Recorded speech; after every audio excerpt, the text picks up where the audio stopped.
नमस्कार प्रेक्षकांनो, शिवा मालिकेच्या आजच्या भागामध्ये आपलं मनपूर्वक स्वागत आहे. आणि त्यामध्ये आता शिवा आणि आशू हे पतंग उडवत असतात. आशू आणि शिवा एकमेकांचा पतंग काटण्यासाठी आता एकमेकांशेजारी आणायचा प्रयत्न करतात. आशूसुद्धा आता पतंग उडवण्यामध्ये दंगून गेलेला असतो आणि पतंगाचा दोरा आपल्या हाताने इकडे तिकडे ओढत असतो. आणि असे करत असताना आशू आता शिवाच्या अगदी जवळ येत असतो. आणि ते बघून आता प्रेमाने शिवा ही आशूकडे बघू लागते. तेव्हा आता शिवासुद्धा आशूच्या प्रेमामध्ये हरवून गेलेली असते. तर आशू आता पतंग उडवत असताना एकदम शिवाच्या जवळ येताच आशूसुद्धा आता शिवाकडे बघू लागतो आणि दोघेही एकटक प्रेमाच्या नजरेने एकमेकांकडे बघत असतात. तर ते बघून लक्ष्मण, भाऊ आणि नेहा खूप खुश होतात आणि सगळेजण आता शिवा आणि आशूकडे बघू लागतात. आणि तेवढ्यात आता पुन्हा दोघेजण पतंग काटण्यासाठी आता पतंग उडू लागताच आता आशूने आता शिवाच्या पतंगाच्या अगदी जवळ पतंग आणलेला असतो. तेवढ्यात आता एकच झटका मारून शिवा ही आशूचा पतंग काटते आणि त्याचबरोबर आशूचा पतंग खाली आलेला असतो. आणि ते बघून सगळी पाहणा गँग खूप आनंदून जाते आणि प्रेमाने एकमेकांना उचलून घेत आता शिवाच्या प्रेमाचा विजय सगळेजण साजरे करू लागतात. पण त्याचबरोबर त्या पतंगाचा दोरा आशू आणि शिवाच्या कमरेभोवती असा एकमेकांना अडकलेला असतो आणि दोघेही प्रेमाने एकत्र आलेले असतात. ते बघून आता लक्ष्मण म्हणतो की भाऊ, अहो तिकडे बघा ना, किती दोघे प्रेमाने एकत्र आलेत. तेव्हा आता भाऊ म्हणतात की देवाच्या सुद्धा मनात दोघांनी एकत्र यायला हवं, हेच आहे. आणि आता आशूकडे बघत इकडे शिवा म्हणते की आशू, खूप गुंता झाला ना? तर आशू म्हणतो हो. तेव्हा आता शिवा म्हणते की आशू, अरे मला मनापासून पतंग नव्हता कापायचा. तेव्हा आता आशू म्हणतो की पण कापलास ना आणि जिंकलीस ना तू. शिवा म्हणते की हे बघ, जर तू पतंग हवेत उडवत ठेवला असतास तर पण कापलास तू, आणि कापणं खूप सोपं असतं रे आशू. शिवा म्हणते की खरं सांगू का आशू, पण पतंग असा हवेत उडवत ठेवणं खूप कठीण असतं आणि तेच मी केलं. आत्तापर्यंत माझं प्रेमसुद्धा मी तुझ्यासोबत तसंच उडवत ठेवलं आणि तेच आता यापुढे तू करशील अशी शिवा आता आशूला सांगते. तर आशू आता इकडे तिकडे बघू लागतो आणि तेवढ्यात आता माझ्या त्यांच्या समोर येत म्हणतो की तुम्ही कितीही प्रयत्न करा, या माझ्यातून तुम्ही सुटूच शकत नाही असे म्हणत माझ्या आणि सगळेजण पुन्हा आता हसतच नाचायला लागतात. आणि तेवढ्यात आता सीताई ही शिवासमोर येते. तेव्हा सीताईला बघून शिवा आता तिची साडी व्यवस्थित करू लागते. तेवढ्यात शिवाकडे बघत सीताई म्हणते की तू इथे काय करतेस ग? तेव्हा आता आशू ही खाली मान घालते, काहीही बोलत नसते. तर संपदा म्हणते की मी घेऊन आली सीताई तिला इथे. तेवढ्यात आता बाकीच्या बायका म्हणतात की अरे आशू, तू तर चांगल्याच गुंत्यामध्ये अडकला होतास. तेव्हा आता दुसरी बाई म्हणते की लग्नानंतर अशाच गुंत्यात अडकायचं असतं. तर आता दोघीही हसू लागतात आणि ती बाई म्हणते की आशू, या मकर संक्रांतीत तुझी खूपच मज्जा चालली. पहिली मकर संक्रांत आहे ना रे तुझी ही. तेव्हा आता आशू आणि शिवा त्या बाईकडे बघू लागतात आणि त्या बायका आता एकमेकांसोबत बोलू लागतात. त्या म्हणतात की बघ ना, आशूची बायको किती नटली आणि किती सुंदर दिसते. आजकाल ना बायका असं काहीच नाही करत, साधं हळदी कुंकू सुद्धा लावत नाही. बघ, शिवाने किती सुंदर कुंकू लावून सगळं काही व्यवस्थित नटली. ती बाई म्हणते की घरातील पूजा अर्चा सुद्धा व्यवस्थित करते शिवा. तेवढ्यात आता सीताई त्यांना थांबवते आणि म्हणते की थांबा, तुम्हाला घरातलं कळलंय पण महत्त्वाचं काही कळलंच नाही. त्या बायका म्हणतात म्हणजे काय म्हणायचे सीताई तुला? आणि तेवढ्यात आता सीताई म्हणते की आता शिवा आमची सून नाही आहे. ते ऐकून त्या बायकांना मोठा धक्का बसतो. पटकन आता सीताई नेहाला तिच्याकडे बोलावते. नेहा तिथे येताच आता सीताई म्हणते की ही आमची आता सून आहे. तेव्हा त्या बायकांना धक्काच बसलेला असतो आणि आता पान्हा गँग, भाऊ, लक्ष्मण सगळेजण सीताईकडे बघत असतात. सीताई म्हणते की या मुलीला आम्ही घराबाहेर हाकललं होतं, पण पुन्हा ही मुलगी घरात घुसण्याचा प्रयत्न करते. भाऊ म्हणतात की सीताई काय बोलतेस हे तू सगळ्यांसमोर? तेव्हा आता सीताई म्हणते की यात लपवण्यासारखं काय आहे? जे खरं आहे तेच मी बोलले आणि तेच सांगितलं या सगळ्यांना. सीताई म्हणते की आज ना उद्या या सगळ्यांना हे कळणारच आहे. जेव्हा आशू आणि नेहाच्या लग्नाच्या पत्रिका यांच्या हातात पडतील तेव्हा सुद्धा कळलेलं असेल. पण भाऊ म्हणतात की पण अशा पद्धतीनं हे सांगायला नकोय सीताई. सीताई म्हणते की खरं तर यांना मी हे शांत पद्धतीने सांगणार होते, पण शिवा इथे आली तेव्हा मला शिवामुळे हे यांना अशा पद्धतीने सांगायला भाग पडलं. सीताई म्हणते की पुढे ना कोणाच्याही नात्याबद्दल गैरसमज नको आणि कुठली शंकाही नको म्हणून मी हे सांगितलं. सीताईचे ते सगळे बोलणे ऐकून घेतल्यानंतर आता शिवा म्हणते की भाऊ येते बरं का मी, आणि शिवा तेथून जाऊ लागते. तेवढ्यात आता सीताई शिवाला थांबवत म्हणते की थांब, आणि म्हणते की तू तर स्वाभिमानी मुलगी होतीस ना, आणि या घरी येणार नव्हती मग कशी आलीस? सीताई म्हणते की अरे आशू तुला तरी पटलं का ही शिवा इथे आली म्हणून? तेव्हा आता शिवाकडे बघत आशू म्हणतो की नाही आई मला तर हे अजिबात नाही पटलं. भाऊ म्हणतात की अगं सीताई आज सण आहे, काय बोलतेस तू हे? तेव्हा आता सीताई म्हणते की मग तोच सण हा तिने तिच्या घरच्यांसोबत साजरा करायला हवा, परक्यांच्या घरामध्ये येऊन नाही. तेव्हा आता सीताई म्हणते की हे घर आता शिवाचं राहिलेलं नाहीये आणि माझ्या आशूला सुद्धा आता याचा त्रास होतोय. आशू म्हणतो बरोबर आहे आई. सीताई म्हणते की शिवा तुला सुद्धा की हे समजायला हवं, अगं या ठिकाणी आता तुझा संबंधच राहिलेला नाही तरी सुद्धा तू येण्याचा का प्रयत्न करतेस, आणि तू इथे सुद्धा यायला नाही पाहिजे. सीताई म्हणते की अगं तुझ्या वडिलांनी तुला आपल्या स्वाभिमानाला ठेच नको पोहोचायला हेच शिकवलंय ना, तरी सुद्धा तू हे असं का करतेस? तुझ्या वडिलांना आवडणार आहे का हे? आणि असं करून तुझ्या वडिलांची प्रतिष्ठा तू तर धुळीला मिळवायला निघाली शिवा आता ते सगळे बोलणे ऐकत असते, आणि ते सगळं ऐकून घेतल्यानंतर शिवा म्हणते की खरं तर मी इथे यायला नको होतं, पण ज्याच्यासाठी मी इथे आले त्याने हे सगळं ऐकून घेतलं, आणि त्याचं सुद्धा जर असंच मत आहे मी इथे यायला नको तर मी त्याचा सुद्धा अपमान नाही करणार आणि माझा सुद्धा अपमान नाही करून घेणार. तेव्हा आता सीताई म्हणते की तू तुझ्या निर्णयावरती ठाम राहणार आहे असा मी ठाम विश्वास बाळगू ना. तेव्हा आता शिवा म्हणते की येते मी, आणि पटकन तिळगुळाचा डब्बा घेऊन आता शिवा तो तिळगुळाचा लाडू आता सीताई समोर धरत म्हणते की घ्या तिळगुळ घ्या. तेव्हा आता सीताई ही शिवाकडे बघते आणि म्हणते की पुढच्या वर्षी ना माझ्या सोनाच्या हातून घेईल मी तिळगुळ. आणि त्यानंतर आता आशूकडे बघत शिवा म्हणते की आशुतोष देसाई मी माझा स्वाभिमान ठेवून संपदाने मला इथे आणलं म्हणून मी इथे आली.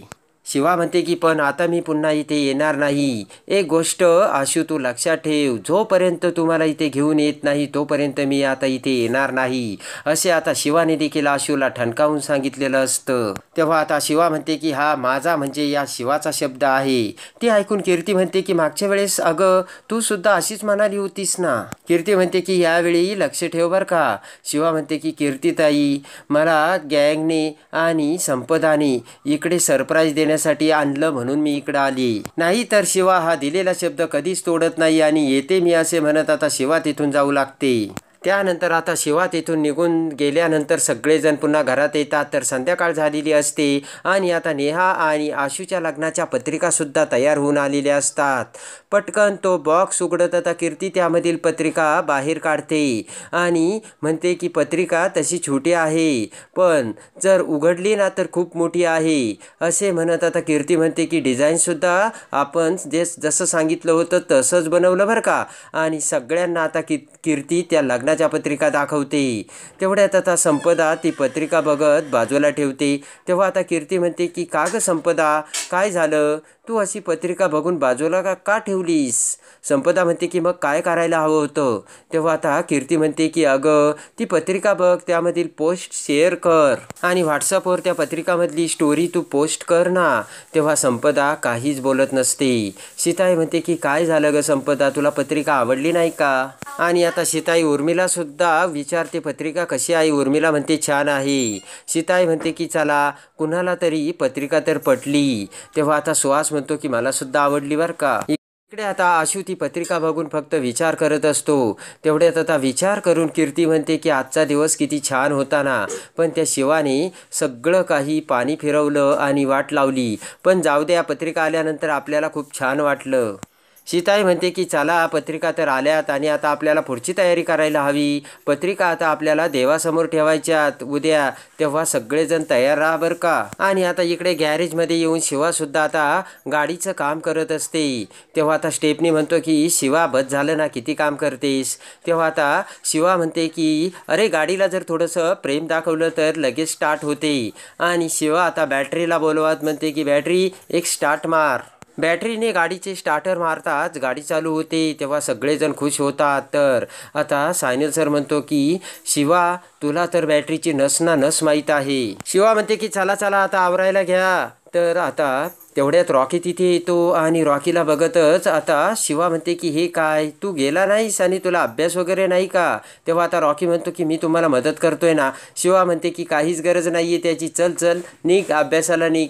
पटकन आता रॉकी हा शिवाला भेटून तिथून जाऊ लागतो आणि तेवढ्यात आता गाडीचा मालक तिथे येऊन शिवाला म्हणतो की झाली का गाडी? तर पाना गँग म्हणते की हो हो बरं झालं आलात आणि तुमची गाडी शिवाने एकदम टाकाटाक केली बरं का. तेव्हा आता शिवा म्हणते की तुम्हीच चालू करून बघा साहेब. तर तेवढ्यात समोर आता गाडीला एक स्क्रॅच पडलेला असतो. तो मालक म्हणतो की हे काय, माझ्या गाडीला स्क्रॅच? तेव्हा आता शिवा म्हणते की आमच्याकडून नाही झालं हे, अहो हा स्क्रॅच तर अगोदरच होता. पटकन आता पाना गँग तिथे येते. तर आता शिवा म्हणते की अरे स्टेपनी तू घेतली होती ना गाडी? तेव्हा तो म्हणतो की हो, पण आपण इथे आलो ना त्या अगोदर हा स्क्रॅच होता, आपल्याकडून नाही झाला. आणि तुला तर माहिती आहे आपण गाडी जर गॅरेजवर आली तर तिला किती जीव लावतो ते. आणि गाडी ज्यावेळेस आली ना तेव्हा आम्ही फोटोसुद्धा दाखवला होता. पटकन आता स्टेपनीला फोटो दाखवायला सांगतो आणि तेवढ्यात आता बॅटरी त्याच्या मोबाईलमध्ये 9ला जेव्हा गाडी आली तेव्हा गाडीचा फोटो काढून आता तो फोटो उघडून त्यांना दाखवतो. तेव्हा शिवा म्हणते की बघा ना 9ला गाडी आतमध्ये आली तेव्हाचा हा फोटो आहे. तेव्हा आता तो मालक म्हणतो की म्हणजे मी काय खोटं बोलतोय का आणि ह्या फोटोवरती कसा विश्वास ठेवायचा? तो मालक म्हणतो की मी काय खोटं बोलतो का, हा स्क्रॅच कसा पडला? तुमच्यापैकीच कोणाचं तरी हे काम आहे. तेव्हा आता शिवा म्हणते की त्यांच्यावरती तुम्ही असा ब्लेम नका करू. तो मालक आता ओरडतच म्हणतो की ब्लेम नका करू म्हणजे काय? तेवढ्यात आता शिवा म्हणते की मी तुमच्याशी नीट बोलते, तुम्ही नीट बोला. तेव्हा तो मालक म्हणतो की शानी काय करणार आहेस तू? तर पाना गँग म्हणते की ओ तुम्ही व्यवस्थित बोला.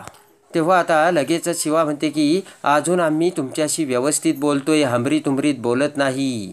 तेव्हा आता तो मालक म्हणतो की तुमच्याशी तर असंच बोललं पाहिजे, हीच तुमची लायकी आहे.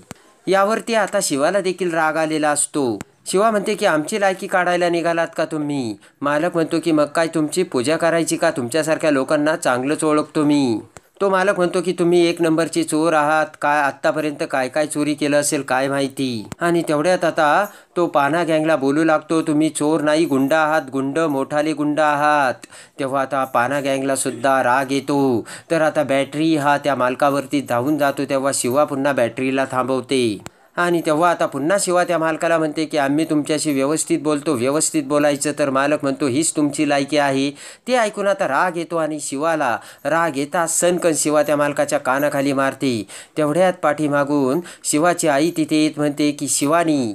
तेव्हा आता शिवा ही वंदनाकडे बघते. तेवढ्यात आता आजी आणि वंदना शिवा शेजारी येतात. तर आता वंदना शिवाचा हात धरते आणि म्हणते की शिवानी काय चाललं हे? शिवा म्हणते की अगं आई आम्ही काहीच नाही केलं. तेव्हा आता शिवाची आई म्हणते की मला चांगलंच ठाऊक आहे काय चाललंय हे. शिवा म्हणते की अगं आम्ही काहीच केलं नाही तरी सुद्धा हा मालक आमच्यावरच ब्लेम टाकतोय. शिवा म्हणते की आता हा तर आमची लायकीच काढायला लागला. अगं आम्ही वस्तीत राहतो, गॅरेजवर काम करतो म्हणून आम्हाला काही इज्जत नाही का? बोट करत आता शिवा म्हणते की आम्हाला सुद्धा युगो आहे आणि जर तो दुखवायचा प्रयत्न केला तरी आम्हाला सुद्धा लायकी काढता येते. तेव्हा तो मालक म्हणतो की शिवा आता तू जास्त बोलू नकोस. आणि तेवढ्यात आता तो मालक म्हणतो की मी तुमच्यावरती पोलीस कंप्लेंट करेल. तर आता पाठीमागून बाकीचे लोक सुद्धा तिथे आलेले असतात आणि ते सगळेजण आता त्या मालकाला म्हणतात की धमकी देतोस का? आणि वंदनाला म्हणतात की ताई यामध्ये शिवाची काहीच चूक नाहीये. आणि आता ते माणसे शेजारची आता बाह्या सरसावत पुढे येतात आणि म्हणतात की यांची चूक आहे आणि हेच मोठ्या आवाजात दादागिरी करत होते, आता यांनाच यांची लायकी दाखवायला पाहिजे असे म्हणत आता त्याला मारण्यासाठी सगळेजण पुढे येऊ लागतात. तर तो मालक आता जाम घाबरलेला असतो. बोट करत तो मालक म्हणतो की हे बघ शिवा तुझ्या गँगला आणि तुला मी आता तर सोडणारच नाही. तू माझ्या कानाखाली मारली ना ते सुद्धा मी लक्षात ठेवील. आणि रागाने आता तो मालक त्याची गाडी चालू करून तेथून निघून जातो. तर तेवढ्यात आता वंदना शिवाचा हात धरते आणि म्हणते की शिवानी काय सांगितलं होतं ग मी तुला पुन्हा मारामारी करायची नाही म्हणून. तेव्हा आता तो दुसरा माणूस म्हणतो की ताई शिवानी अगदी बरोबर केलं आणि त्याची चूक होती. शिवा पुन्हा दुसरी एक कानाखाली मारायला हवी होतीस तू. आणि आता सगळ्या त्या बायका आणि शेजारचे लोक म्हणते की शिवा खरंच तुझ्यामुळे ही वस्ती शाबूत आहे आणि तुझ्यामुळे येथील लोकांना त्रास होत नाही. आणि ती बाई म्हणते की शिवा तू दाखवून दिलंस तुझ्यासाठी ही वस्ती सगळं काही आहे. तेव्हा आता ते ऐकून वंदना म्हणते की बस झालं त्या शिवाचं कौतुक करणं, आता तिला तिच्या अशा वागण्याची शाबासकी देऊन तिचं कौतुकही करू नका असे आता वंदना सगळ्यांना बोलते. तेव्हा आता वंदना म्हणते की या शिवाने एवढी मारामारी केली हे तुम्हाला बरोबर वाटतं का? आजी आता वंदनाला शांत बसण्यासाठी सांगते. वंदना म्हणते की नाही, मला आज बोलू द्याच. काहीच चुकीचं बोलत नाहीये. या माणसांनी या शिवाला डोक्यावर बसवलंय, डोक्यावर. वंदना म्हणते की शिवा जशी वागते ना तिचं हे सगळेजण कौतुक करतात, पण उद्या यांचंच जर काही नुकसान झालं तर हीच माणसे शिवाला बोलतील. वंदना म्हणते की यात नुकसान या माणसांचं नाही तर शिवानीचं आहे. शिवा हे करते, शिवा ते करते असं म्हणून यांनी शिवाला डोक्यावर बसवलं आणि मग शिवा अजूनच काहीतरी पराक्रम करते. तेव्हा आता वंदना म्हणते की तुम्हाला आता जे काही करायचं ना ते करा. तुम्हाला भांडायचं तर भांडा, मारामाऱ्या करायच्या तर करा, पण पुन्हा आता शिवा यापुढे इथे येणार नाही. तेव्हा पाना गँगला मोठा धक्का बसलेला असतो. शिवा येते, शिवा भांडते, शिवा सगळ्यांना तोंड देते, शिवा मारामारी करते. यामध्ये नाव तर फक्त शिवानीचंच खराब होतंय ना. वंदना म्हणते की हिला सांगून समजून तर काही कळतच नाही, कारण हिने समाजाला सुधारवण्याचा तर ठेकाच घेतलाय. शिवा आता ते सगळं बोलणं ऐकत असते आणि आता बोट करत आता वंदना म्हणते की शिवानी आता हे बघ, इथून पुढे मी जे सांगेन ना तेच तू करशील, मी तुला असं वागूच देणार नाही. तेव्हा आता वंदना शिवाचा हात धरते आणि म्हणते की पुरी झाली आता तुझी समाजसेवा, मला तुला घरात बसून ठेवायचं नाहीये आणि चल. असे म्हणत आता शिवाचा हात धरून वंदना शिवाला ओढतच गॅरेजमधून घेऊन जाते आणि आता सगळ्या वस्तीतून हाताला धरून फरफटत ओढत आता वंदना ही शिवाला घेऊन जाते. सगळे लोक आता शिवाकडे बघत असतात आणि आता हाताला धरून वंदनाने शिवाला घरी आणलेलं असतं. तेव्हा आता शिवा म्हणते की अगं आई तू माझं ऐक ना. तेव्हा आता वंदना म्हणते की शिवा मी तुझं आता काहीच ऐकणार नाही. तेव्हा आता वंदना म्हणते की फक्त तुझ्या पप्पांची नाही तर तू माझी सुद्धा मुलगी आहे शिवा, एवढं तू लक्षात ठेव. आणि आता तेवढ्यात आता वंदना म्हणते की शिवानी आता मी जे सांगेल ना ते तुला करावंच लागेल आणि आता तुला स्वतःमध्ये बदलच करावा लागणार आहे.